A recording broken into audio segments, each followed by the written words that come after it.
Hey everybody, Shoebox Legends here. Thanks for joining me for a video today. We are going to take a quick look, as the title of the episode implies, at a small stack of pickups that came in from COMC. So I know a lot of folks have issues with COMC, certainly understand those and don't blame anyone who decides to take their business elsewhere. But for my part, despite their incredibly slow shipping turnaround times, I continue to just think that they are one of the more addicting hobby sites out there, and I just have so much fun loading up my account with a little bit of credit and looking for bargains. So I continue to do that to this day, and seem to ship myself a box of cards maybe 3 or 4 times a year. So I just grabbed 20 here, and we'll just look at what I picked up with a little bit of an explanation as to why. And I think this will make a fun video. I enjoy looking at other folks' COMC pickups and seeing what they have an eye for on that site. So I hope you enjoy this one along those same lines. So this first one is just a common from the 2019 Topps flagship set. It is the Baltimore Orioles team card. The reason I bought this one, it has been a dream of mine since they first built Camden Yards when I was a little kid to see a baseball game there in person. I just think it's a really beautiful stadium, and they did a fantastic job with it.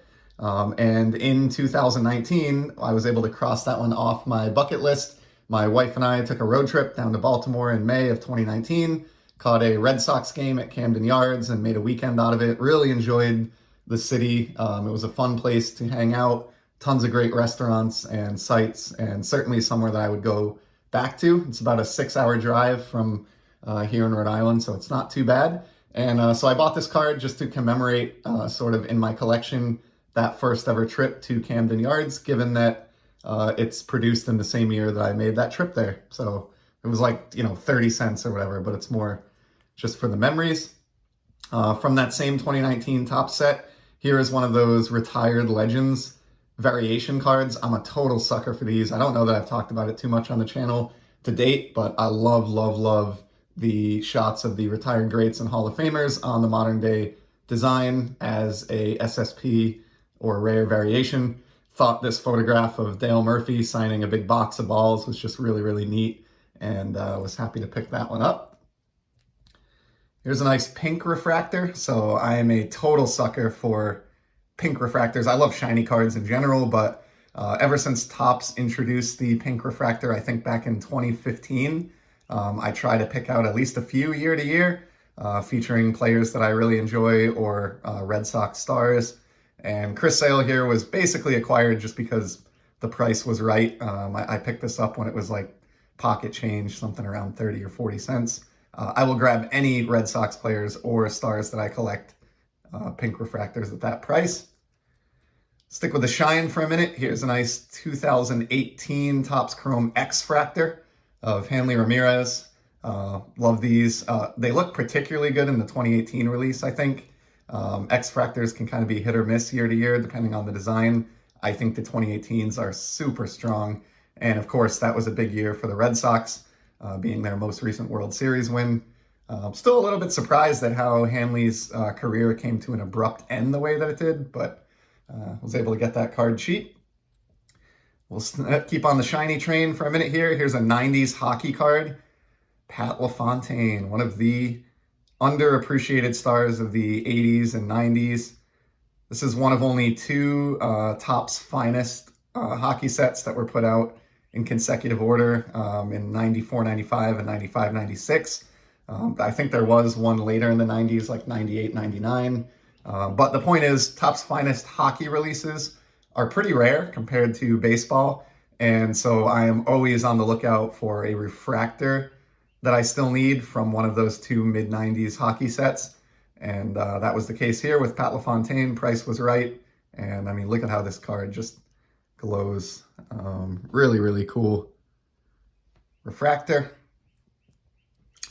There's a Mickey Lolich, or Lolich. I never really understood how to pronounce that one correctly, but it's a 71 Topps card. Really just grabbed this because he was a very, very effective pitcher around this time. And just love the 71 release. I'll always look for stars and semi-stars that I have in, halfway decent condition. This is a brutal set for condition, as everybody knows who collects vintage baseball, so I don't really get hung up on, any white or chipping. I just like a visually appealing copy of the card and scoop this one up cheap. There's a Star Wars card. I've shown these more than once on the channel now. I think I may have shown this exact card in an early episode, but this is the Blue Rainbow Parallel, numbered out of 99. Not much to say here that I haven't said before, but I just love tech Star Wars cards. I think the shiny and see-through technology on a card is perfect for like a science fiction type release like this. And so I've been scooping up these blue rainbows numbered out of 99 over the years just because you can a lot of times find them for $1 or less. I think there's like 108 cards in the set, so I don't think I'm anywhere near having a complete set of these. But I'm not really hung up on that. I think they're fun to look at, and we'll grab them when I can find them for less than $1. And sorry for the sunlight coming in here. We got some natural light flowing into Shoebox Legends headquarters this morning. Here's a football card, which is rare for me. I have shown a couple on the channel. It's not the sport that I collect the most by any means, but I love buybacks. And I did a video recently on the Topps baseball buyback program that's existed for a few years. And they actually did this with football as well. Back in 2015, you can see this red foil 60th anniversary or 60-year buyback stamp on this card. Really just grabbed this one because it's a Patriots card. I love buybacks. I'm a Patriots fan here in New England, and this will make a nice addition to my random football card Z folio. And actually, these have sort of dried up a little bit, I've noticed on the site. So when I grabbed this, I was buying up some of these football buybacks on COMC for like, anywhere between 50 cents and $1. And it doesn't seem like there are many of these left. I'm not sure if there's another buyback collector that specializes in football or if team fans are sucking these up, but I don't see any available for cheaper than a couple bucks nowadays. Here's another one of my absolute favorite parallels of the previous decade that we just finished up recently, the Cognac Parallel from the 2011 Topps and Topps Update set. I mean, I've got, again, some natural light coming in here, and that's really doing this card a favor. Just the way this sparkles, it's incredible.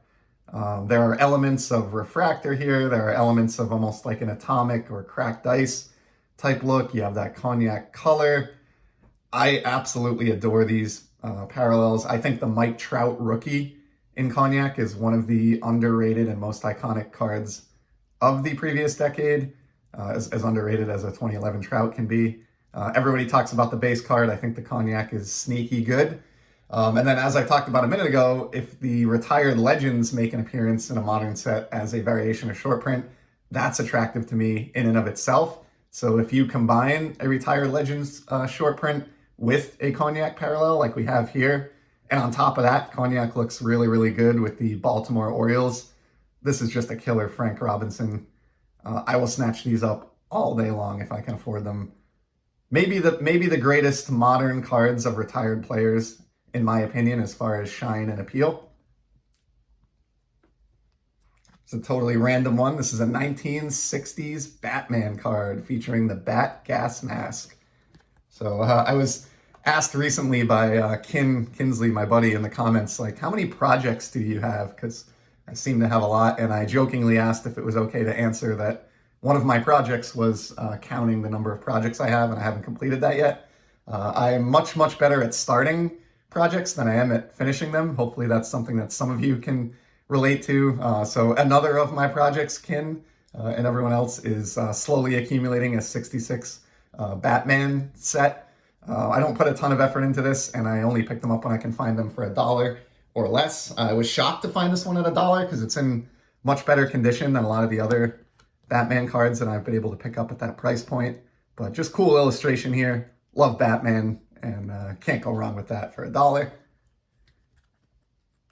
There's a 59 need, so I'm not going to spend a lot of time on this one. I don't really even know much about Lou Berberet, but I will say that another of my projects is working on a 59 Topps baseball set.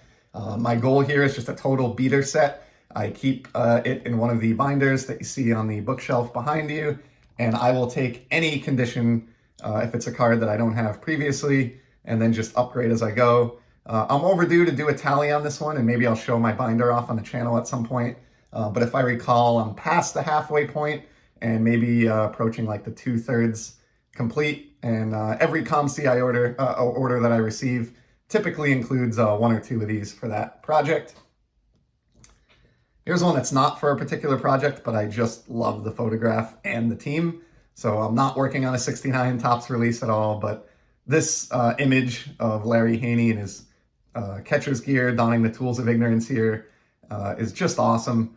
And I really love the fact that it's a Seattle Pilots card on top of that. I think of the couple of years that Pilots cards were produced, this has to be one of the more aesthetically pleasing Pilots cards, and so happily snatched this one up. It's in really good shape too, remarkable shape even, so happy that I grabbed this one. One of my dreams is to find a buyback version of this particular card. Hasn't happened to date, but hopefully someday I'll be able to scoop up a buyback of that. Here's a nice retired legend variation, which we've already talked about a couple times here in this video. I think that's obviously a common theme for this COMC order. But I always loved Will Clark growing up. I've mentioned a few times that he was one of the big three guys that I collected as a kid. And so I could not resist this amazing batting practice photograph. I love the angle here of Will sort of extending and slicing a ball out to left field. You just don't see this particular shot very often. This almost reminds me of like something you'd see in Topps Stadium Club as far as photography goes. So great job, Topps, on this one. And really glad I was able to get that short print. Here's a quick soccer card. So the Premier League season is winding down here, just a couple games to go. And I've mentioned a few times that I'm a Liverpool fan, have been for over a decade. And so had to grab this cheap multicolor prism of Origi, the defender forward for Liverpool. Not much to say about this one other than prism parallels are just amazing, and they're equally cool in soccer with that great etching as they are in any other sport. Apparently I went on a little Keston Hiura kick. Obviously, heard a lot about him from fans that I know of the Brewers and understand that he was a pretty talented and maybe underrated young player. Even though I haven't had the opportunity to see him play much, I trust the opinions of a couple of those folks and scooped up this rookie debut because it was literally like 70 cents and thought it would be a cool one just to tuck away. And if he continues to be successful, I'll be glad I have this card. And while I was on that kick, I also grabbed a holiday edition rookie of Keston as well. So instant 2-card Kira collection there. Just a couple more here. Thanks for sticking with me. But I've talked in some recent videos about how the Hurricanes play as the Whalers now for a game or two each season, typically against the Bruins, and grabbed this Andrei Svechnikov for the same reason as those other Hurricanes cards that I featured. Just love when I get an opportunity to capture the Whalers on cardboard, even though they no longer exist as a franchise. So I got tipped off to this one by a hobby buddy of mine and scooped it up immediately. I think I may have a parallel of this still in my COMC to be processed box somewhere. Here's a basketball card. This is Herm Gilliam of the Atlanta Hawks. Grabbed this one just because I'm working on a slow burn copy of this set. So I realized a while back that I enjoy vintage basketball just because it's so strange to me. It's like a foreign universe that I know nothing about, and all the players and teams are just fascinating to me for that reason. And so I determined that I wanted to try to collect one vintage basketball set. And I ended up settling on this one just because there aren't any major rookie cards that would make this impossible or completely out of my budget. So I've been slowly picking away at this, and I'm still at a point where I'm able to find nice looking commons like this for pocket change. So that's why that one came in. And then we'll close it out with 2 cards featuring another favorite from my youth, the great Texas Express, Nolan Ryan.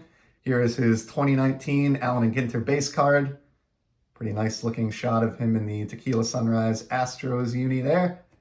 And then the final card is another Astros card. And this is an even better look at those uniforms. This is a gold label, Class 1. You can't go wrong with Shine, one of the greatest pitchers in history, and those tremendous uniforms. Happy to add this one to my Nolan Ryan collection. That is a wrap for today. That was 20 randoms from my COMC order. Hope you enjoyed what I had here. I will certainly be back soon with more COMC haul and with more sports card content overall. Take care.